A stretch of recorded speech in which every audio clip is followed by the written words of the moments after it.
Tere, hea kuulaja ja vaataja. Järjekordses veebijutluses siis püüame jälle uurida Jumala sõna ja alustame seda uurimist palvega. Kallis taevaisa, aitäh, et me võime siin koos olla, siin ühel ja teisel pool ekraani ja süveneda sinu sõnasse. Aitäh sinu armastuse eest meie kõikide suhtes, mida me kas vähem või rohkem oleme oma elus kogenud. Aitäh selle tohutu ohvri eest, mida meie päästmiseks on toodud, mida sina oma pojas oled toonud, ja aitäh, et see on väga veenev tõend meile sellest, et sa tõeliselt hoolid meist ja palun ole oma hea vaimuga meid juhatamas, et sinu sõna võiks olla elav ja minna meie südamesse, nii nagu sina seda oled mõelnud. Jeesuse nimel, aamen. Ja võtame täna siis algustekstiks siia jutlusele Apostlitegude raamatu 24. peatüki salmid 24 ja 25. Mõne päeva pärast tuli Felix ühes oma naise Drusillaga, kes oli juut, ja kutsus Pauluse enese ette ning kuulas ta kõnet usust Kristusesse Jeesusesse.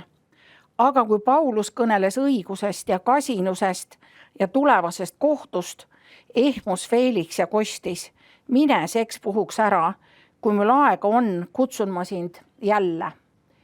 Ja ajaloolane Tacitus on maavalitseja Felixi kohta kirjutanud, et ta oli ahne, julm, halastamatu, karm, rahutult ekstravagantne ja pillav. Ja siis pole ime, et Pauluse jutt õigusest ja kasinusest ja tulevasest kohtust teda ära ehmatas. Ja kui teemad talle ei meeldinud, siis ta saatis Pauluse minema koos Pauluse Jumalaga, kellest Paulus rääkis ja keda Jumal siis oma evangeeliumi kuulutamisel kasutas. Ja siit me võime natukene teha selle järelduse, et inimesed võtavad informatsiooni sageli kergesti vastu, nii kaua kui see neid isiklikult ei puuduta. Aga kui see neid isiklikult puudutab ja pealegi, kui see kutsub üles tegema mingeid muudatusi oma elus ja piibliterminit kasutades siis meelt parandada, siis võib reaktsioon olla selline, et mine sekspuhuks ära. Ja seda me alati sõnadega ei ütle, küll aga ütleme oma suhtumise ja oma tegudega. Jumala sulane kuulutusega saadetakse minema, aga õnneks ei kuula Jumal seda ärasaatmise käsku või soovitust ja ta ei lähe ära. Aga ta ei sunni meid ka kuulama ja ta ei sunni meid ka kuuletuma. Ja siis ma mõtlesin selle ärasaatmise teema suhtes edasi, et võib-olla me vahetevahel püüame Jumalat kasutada nagu hea võlurina või varustajana. Kui meil on midagi vaja, kui me ei saa millegagi hakkama, siis me palume tema appi. Ja kui ta on olukorra lahendanud, läheme ise edasi ja ei taha teda meid segama. Ja toimub seesama, mine sekspuhuks ära. Ma lähen nüüd ise.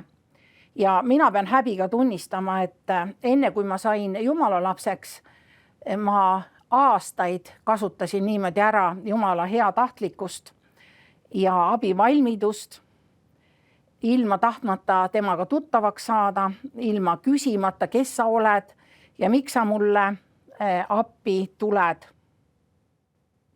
Keegi oli mulle ütelnud, et Jumalat võib paluda ja nii ma siis tegingi. Kord olime kuskil öisel ajal metsa vahel ja suure maanteeni oli pikk tee minna. Ja siis ma palusin, et Jumal, sina võid teha nii, et kuskilt sealt põõsastest sõidab takso välja ja takso sõitis välja. Siis me olime ükskord jälle ühe autoga teel ja meil läks katki mitte üks kumm, vaid läks katki 2 kummi. Nii et tagavarakumm oli juba all ja me jällegi ei saanud edasi. Ja siis ma jällegi palusin ja ütlesin, Jumal, sina saad seda olukorda lahendada. Selle peale tuli sealt teelt mööda ühe tuttava auto, kes siis laenas meile oma tagavarakummi. Ja selliseid olukordi oli palju, kui ma käisin töölähetustes mööda tolleaegset Nõukogude Liitu, siis alailma ma palusin Jumala sekkumist nendesse vaidlustesse sinna, kus mul tuli siis oma ettevõtte huvide eest seista. Ja Jumal aitas need asjad väga ilusti ära lahendada. Kui ma kuskil Põhja-Polaarjoone taga ühel lennuväljal olin hädas, sest lennukipiletid ei olnud ja muud mingit varianti sealt ära saamiseks ka ei olnud, siis ma jälle hüüdsin appi ja mulle anti need piletid ja see käis niimoodi mitmeid aastaid. Ta tuli alati appi ja ma arvan, et ma olin omal moel isegi tänulik, aga tagantjärgi ma mõtlen, et see oli nagu üks torujüri kutsumine, et mul on toru katki, tule, paranda see toru ära, aitäh, et sa seda tegid, head aega. Ja torujüürile tuli maksta või tuleb täna ka maksta, aga see abi oli veel kogunisti tasuta. Ja tagantjärgi on mul nüüd muidugi hirmus mõelda, et kogu universumi Jumal tuli neid minu väikeseid asju lahendama ja mina isegi ei vaevunud talle tähelepanu pöörama. Ja lõpuks sai Jumal mu kätte see tohutu tühisus ja tühjus, mis minu elu täitis, sai täidetud tema kohalolekuga. Ma sain aru, et see ei ole ainult see Jumal, kes häda korral appi tuleb, see on see Jumal, kes on oma poja andnud surma selleks, et meid päästa, surmast päästa, patukaristusest päästa ja kes on valmis meie elu hoopis teistsuguseks muutma. Ja kui me selles vähegigi kahtleme, siis me võime mõelda sellele, kuidas ta lubas oma pojal surra tema rahva mõnituste saatel, sest see oli ainus viis meid päästa. Kui mina selle tookord ära tundsin, siis see keeras terve minu elu pea peale ja nüüd ma ei tahtnud teda enam minema saata ja ma ei tahtnudki enam ise hakkama saada. Ja kui me loeme Taaveti laule, siis 50. laulus salm 15 on siin öeldud niimoodi.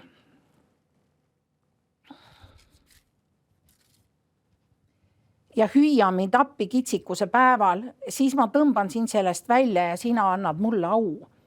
Ehk siis appi hüüda on okei. Ja Jumal kutsub üles meid appi hüüdma, aga ta tahab pakkuda meile enamat kui lihtsalt ühe meie olukorra lahendamist. Ta tahab meile pakkuda suhet, mis on lähedasem suhe kui ükski inimlik suhe, mis on samasugune nagu suhe isa ja Jeesuse vahel, siis kui Jeesus siin maa peal oli. Ja see on selline ühendus, millest Jeesus ütleb, et selline ühendus on viinapuu ja selle okste vahel ja meile pakutakse meie tühja ja enesekeskse elu asemel nüüd elu temaga koos, kus me siis tõesti hoolime temast, hoolime inimestest meie ümber, ei teeni enam iseennast ja oma pattu ja austame oma eluga Jumalat. Aga nüüd, kas võib olla nii, et meie ka kristlastena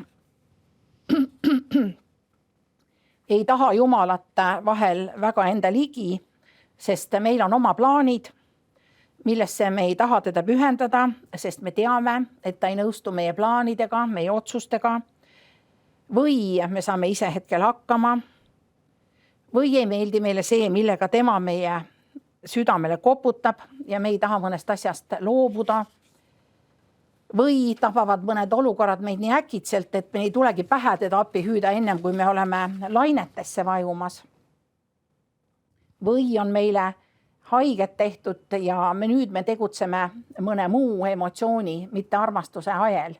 Kõik need olukorrad ja ilmselt veel väga paljud olukorrad sunnivad meid ka vahest ütlema neid sõnu või vähemalt mõtlema neid sõnu, et mine seks puhuks ära. Kirjas Laudikea kogudusele ja see on siis viimasele kogudusele 7 kogudusest ilmutusraamatus paljastab Jeesus selle koguduse olukorra. Ja siin 3. peatükis ja 17. salmis ütleb nüüd Jeesus sest tema saatis ju Johannese selle läkitusega. Tema laskis Johannesel need asjad koguduste jaoks kirja panna. Sa ju ütled, ma olen rikas ja mul on vara küllalt, ega ole mul midagi vaja ja sa ei teagi, et sa oled vilets ja armetu ja vaene ja pime ja alasti. Me teame piiblit, me teame, et ta on meid päästnud, me teame, et ta meid armastab. Teadmiste poolest on meil kõik selge. Meil ei ole justkui millestki puudu ja me teame paljusid selliseid asju ka, mida võib-olla teised kogudused ei tea või ei rõhuta, sealhulgas hingamispäev, puhtad ja roojased loomad, surnud olukord, kõik need metsalised teemad. Aga kas me ütleme ka, et mul ei ole midagi vaja ja kas nende teemade teadmine paneb meid olukorda, kus me oleme rahuldatud ja me oleme rahul selle olukorraga ja tunneme, et me saame hakkama.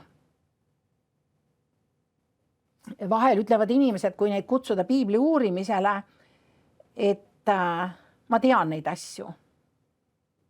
Aga Jeesus on eluleib ja mitte keegi ei ole veel söönuks saanud toidu koostist teades. Ja meiega võib samamoodi olla, et piibli õpetust teades me ei ole seda enda sisse lubanud, me ei ole seda nii-öelda sisse söönud, sest see söömine tähendab osadust Jumalaga, tema vastuvõtmist.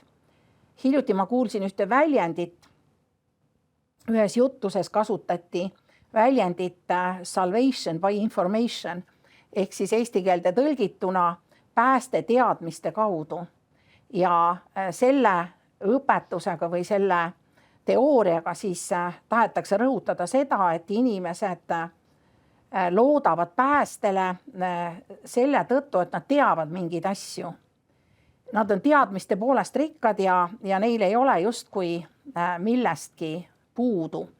Jeesus räägib mäejutluses, et õndsad on vaesed ja maimust vaesed, ehk siis Jumala kohaloleku poolest vaesed. Ja õndsad on need, kes teavad, et neil on millestki puudus.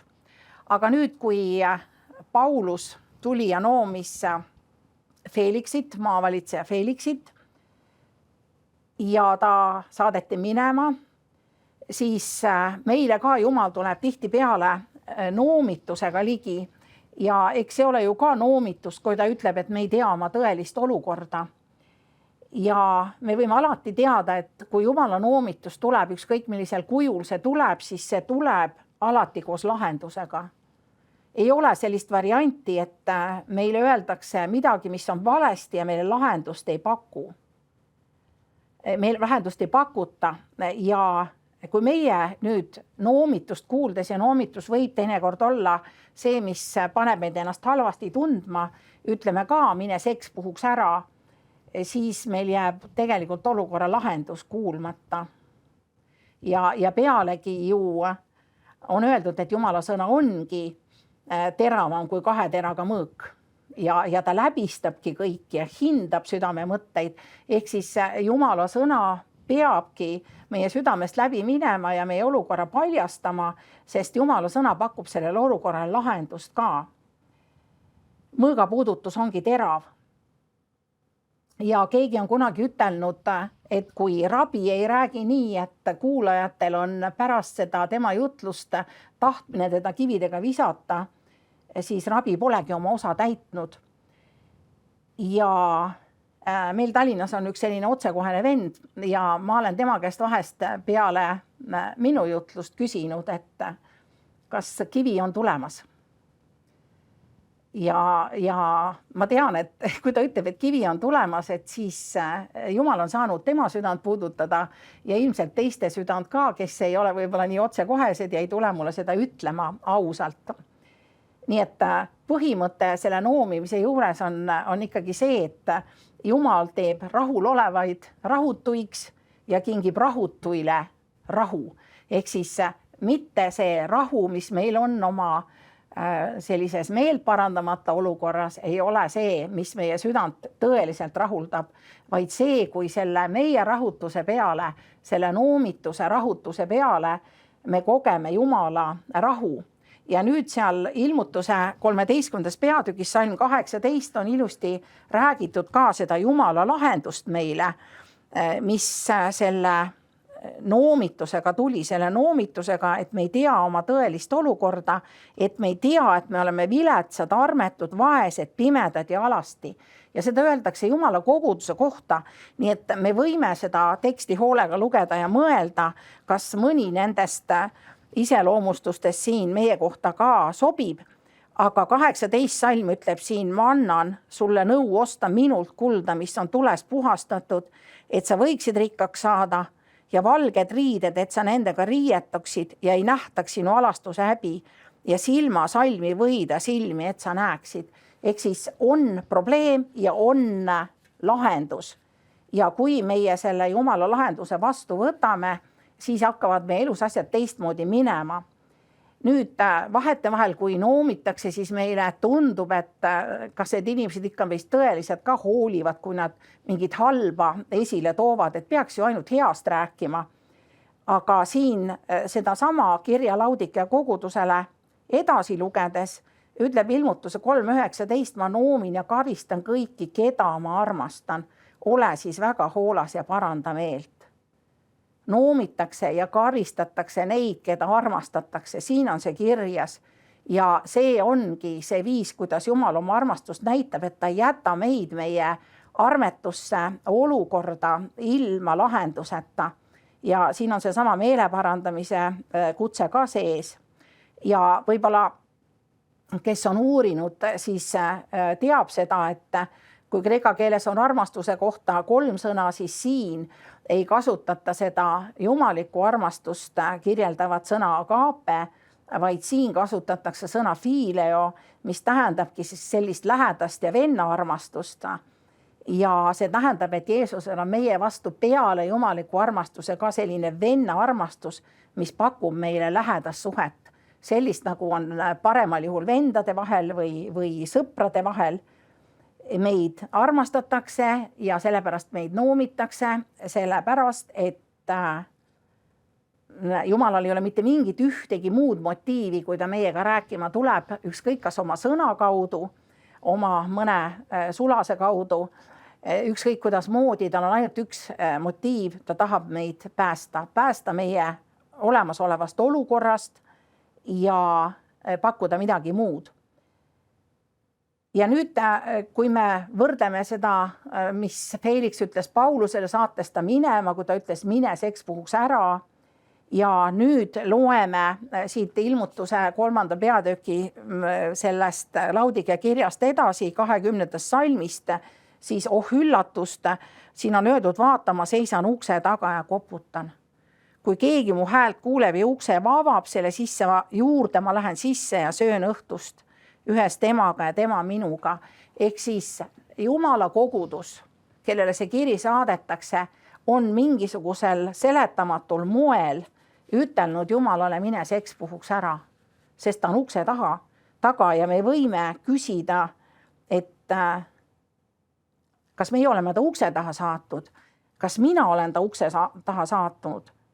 Ja et kui Jeesus palub Johannesel niiviisi kirjutada, et kas siis poleks tark oma kõrvu mitte kinni toppida, vaid igaks juhuks oma ukse tagune üle kontrollida. Sest sellel uksel, millele tema koputab, sellel on link seespool. Ja õhtusöök, mida ta tahab meiega koos süüa, tolle aja kontekstis oli selline pikk üritus, osasaamise üritus, vestlus sisaldav üritus. Ja kui me mõtleme nüüd, et Jumal ütleb, Jeesus ütleb ja Jeesus ja Jumal on ju üks, et ta tahab sisse tulla meiega õhtus süüa, siis ta tahabki meiega kõike jagada, tahab ka oma sõna jagada, aga ta tahab meile seda osadust näidata, tahab seda näidata, mida ta on soovinud teha, kui me laseme ta uksest sisse. Nii et kontrollime üle oma ukse aluse ja vaatame, kas seal seisab keegi. Ja see ei tähenda ju tingimata seda, et me kõik oleme Jeesuse ukse taha saatnud, aga sellele kogudusele niimoodi kirjutades Jumalal on mure, et paljud on vahetanud võib-olla sellise teadmiste ja ise tegutsemise usu, selle Jeesuse usu vastu, kus tema tahab meiega kõiges koos olla ja meid juhatada.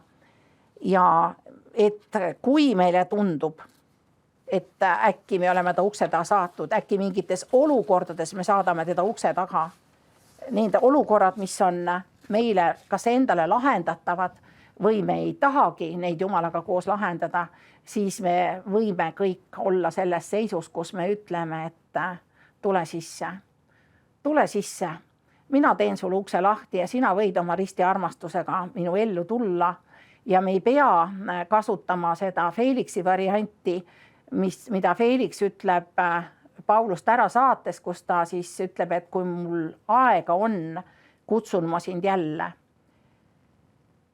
Me lükkame asju edasi, ignoreerime ebameeldivaid teemasid, ignoreerime teinekord ka meeleparanduse kutset mõnes asjas ja meil pole aega. Aga keegi on ütelnud sellise targa mõtte, et meil on alati aega nende asjade jaoks, mis meie jaoks on olulised. Ja me peamegi siis nüüd mõtlema, mis siis on oluline. Ja ärme oota, kuni aega tuleb, sest aega ei tule. Vaid võtame selle aja ja ütleme, ma võtan selle aja, Jumal, sinu jaoks, ma kutsun sind, Issand Jeesus, sisse, tule minu südamesse, tule minu ellu ja tee siin kõike seda, mida sa vajalikuks pead. Toimeta siin oma hella risti armastusega. Aamen. Ja teeme lõpuks koos palve ka. Kallis taevaisa, me täname sind selle sinu kutse eest, et sina ikka tahad meie elus osaline olla ja me kõik, kes me oleme seda kogenud, teame, milline on elu siis, kui me teeme kõike sinuga koos, kui me laseme sinul juhatada, kui me laseme sul öelda meile ka neid asju, mis on valesti. Me teame, et sa ütled seda ainult selle mõttega, et neid asju heaks teha, et sinu plaan on meid päästa. Sina oledki meie päästja, sa oled ristil ennast meie eest andnud, et me võiksime olla sinuga lähedases osaduses, sinuga koos siit elust läbi minna ja õpeta meid mitte mingites olukordades sind ära saatma, et me alati teaksime, et ükskõik kui halb on olukord, sinuga koos on seal olukorras igal juhul parem ja kergem, sest sina armastad ja sinul on lahendus. Ja me täname, et me võime sind vastu võtta ja sa tuled igaühe meie ellu. Jeesuse nimel, aamen.